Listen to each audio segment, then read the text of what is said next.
नमस्ते दोस्तों, आप सभी का स्वागत है आज के मारवाड़ी ज्ञान में। सबसे पहले महाअवतार बाबा जी का, सर का, सुभाष पत्री सर का, सभी होली मास्टर, होली एंजल्स का, आपका साउंड नहीं आ रहा है। साउंड नहीं आ रहा है, क्योंकि मैं चेक करती हूँ।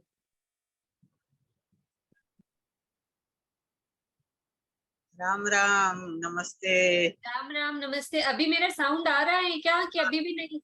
अभी आ रहा है। अभी आ रहा है। हाँ। थैंक यू बताने के लिए, धन्यवाद बताने के लिए। तो महाअवतार बाबा जी का, सुभाष पत्री सर का, होली मास्टर, होली एंजल्स का, सभी देवदूतों का हम धन्यवाद अदा करते हैं कि हम सभी स्वस्थ हैं। हमारे आसपास की परिस्थितियां, हमारे सभी लोग, हमसे जुड़े हुए सभी लोग निरोग और स्वस्थ हैं। इसलिए आज हम सब यहाँ बैठकर एक साथ ध्यान का अभ्यास कर रहे हैं। दोस्तों, आज हम जानेंगे जो सर ने हमें सिखाया है। सबसे पहले सर को हम श्रद्धांजलि, ध्यानांजलि, पुष्पांजलि अपने हृदय के भाव से समर्पित करेंगे। सर ने हमें ध्यान का उपहार दिया है। पूर्ण रूप से समर्पित भाव से आप उनको सुनिएगा, उन सूत्रों को सुनिएगा, अपने जीवन में अपनाइएगा और सफलता के मार्ग में, आध्यात्मिकता के मार्ग में आगे बढ़िएगा। सर ने हम सबको मास्टर्स कहकर बुलाया है, हम सबको मास्टर्स बना दिया।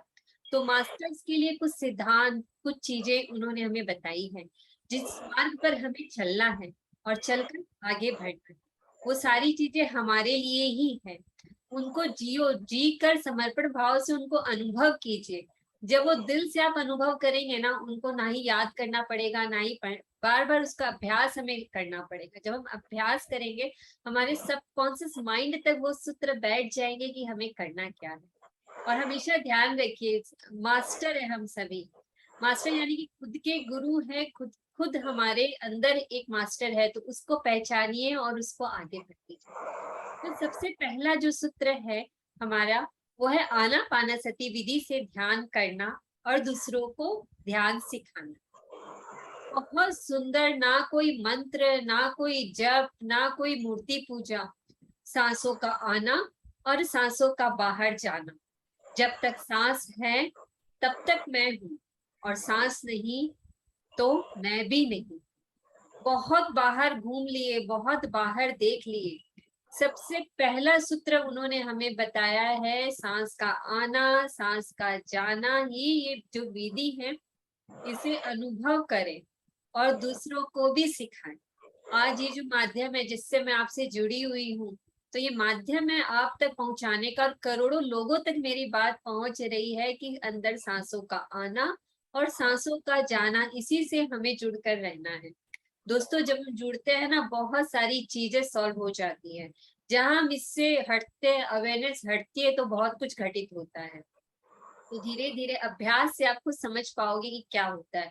हम अनावश्यक बोलने से बच जाते हैं, अनावश्यक जो विचार आते हैं उससे बच जाते हैं, अगर हम अपनी सांसों से जुड़े रहे और ये ध्यान रखें कि सांस है तो मैं जिंदा हूँ, और सांस नहीं तो मैं भी नहीं। तो आना पाना सती ध्यान मतलब जीते जी, जब तक इस शरीर में हम हैं, तो अंदर आती हुई सांस और बाहर जाती हुई सांस से जुड़े रहे। दूसरा है सही आध्यात्मिक पुस्तकें पढ़ना और दूसरों को पढ़ने की प्रेरणा देना। तो ये जो आध्यात्मिक पुस्तकें हैं, हमारा खुद का जीवन बहुत छोटा है, ये खुद के अनुभव से सीखने के लिए। पुस्तकों में जो अच्छी पुस्तकें होती है, उनमें जो लिखा होता है, उन चीजों से हम सीख सकते हैं। जो हमें अच्छा लगता है, जो ज्ञान की बातें हमें अच्छी लगती है, वो हम अपने जीवन में अपना सकते हैं और उससे हम आगे बढ़ सकते हैं। और जब इतनी अच्छी, जब हम अपने तक हम कुछ भी समेट के रखते हैं ना, जो परिग्रह करके रखते हैं अपने, मतलब कि बहुत सारा जो हम इकट्ठा करके रखते हैं ना, उससे क्या होता है, उससे कुछ भी नहीं होता। जब हम बांटते हैं लोगों को, और तब वो देखिए वो और फैलता है, और हमारा खुद का भी नॉलेज, ज्ञान, ध्यान, धारणा हमारी बढ़ती है। तो जो धारणा है, वो धारणा शक्ति हमारी बढ़ती है। जीवन में ये मनुष्य जीवन हमें सिर्फ इसलिए नहीं मिला कि हम आए और बस ऐसे ही चले गए। तो हम सर के विद्यार्थी, सर के स्टूडेंट, सर ने जिस तरह से मार्ग में हमारा हाथ पकड़कर हमें आगे बढ़ाया, उन्हीं की विद्या को, और ये सारी विद्या यही की है। सर ने बताया 2500 साल पहले गौतम बुद्धा ने बता दिया था ये सारी बातें हमें। माध्यम से आज हमें मिले, और यही चाहते हैं कि हम सभी मास्टर्स हैं और हमारे माध्यम से और आगे भी बढ़ते जाए। तो अपने आप बना लीजिए कि रोज मुझे आधा घंटा, कम से कम हाफ एन आवर मुझे पढ़ना है। उसको सिर्फ पढ़ना ऐसे ही नहीं पढ़ना है, उसका जो सार है उसको निकालिए, उसको समझिए, उस पाठ को समझिए। कोई भी आप बुक ले सकते हैं, और जो अच्छी बुक्स है, आध्यात्मिक बुक्स है, उसको थोड़ा थोड़ा पढ़ने का अभ्यास बनाइए, लेकिन रोज पढ़िए, उसके सार को अपने जीवन में उतारिए। ये दोनों सूत्र आपको एकदम क्लियर हो गए। अब मैं जाती हूँ तीसरे सूत्र की ओर।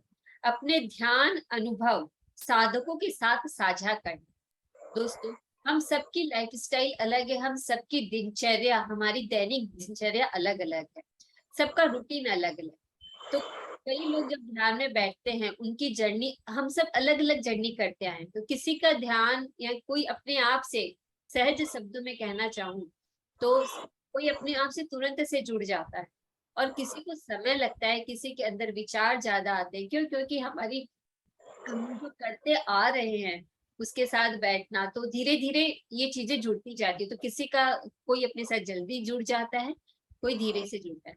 लेकिन जब हम कुछ अच्छा अनुभव सुनते हैं, तब हमारा ध्यान उस तरफ भी जाता है कि ऐसा मेरी जर्नी में क्यों नहीं हुआ, ऐसा मुझे थोड़ा क्यों नहीं अलग कुछ अनुभव हुआ।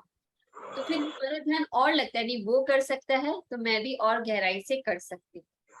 तो इस माध्यम को पकड़कर हम आगे बढ़ते हैं, आगे चलते हैं। इस तरह से मैंने आपके साथ 3 सूत्र शेयर किए, जिनको आपने बहुत सुंदर तरीके से समझा होगा कि ये साझा करना। और इसकी एक और खास बात मैं आपको बताती हूँ, हमारा जो विशुद्धि चक्र है वो भी बहुत एक्टिवेट होता है जब हम बोलते हैं। दोस्तों, बोलते ही नहीं है, सिर्फ मन में रख लेते हैं विचार को, अगर कुछ हमें अच्छा अनुभव होता है तो। इसलिए अपने अनुभव को बोलना शुरू कीजिए, अपने इमोशन को, अपने भाव को बाहर निकालना शुरू कीजिए, अच्छे से बोलिए, एक्सप्रेस कीजिए अपने अनुभव। ध्यान के अनुभव को साझा करना बहुत ज्यादा जरूरी है। तो नए साधक जो आ रहे हैं, जिनको नया नया, जिन्होंने बैठना शुरू किया है, उनको भी प्रेरणा मिलती है। साझा करना भी एक शक्ति का प्रतीक है। तो आप सबको बहुत सुंदर तरीके से समझ में आ गया होगा। तो अब मैं आगे बढ़ते हैं।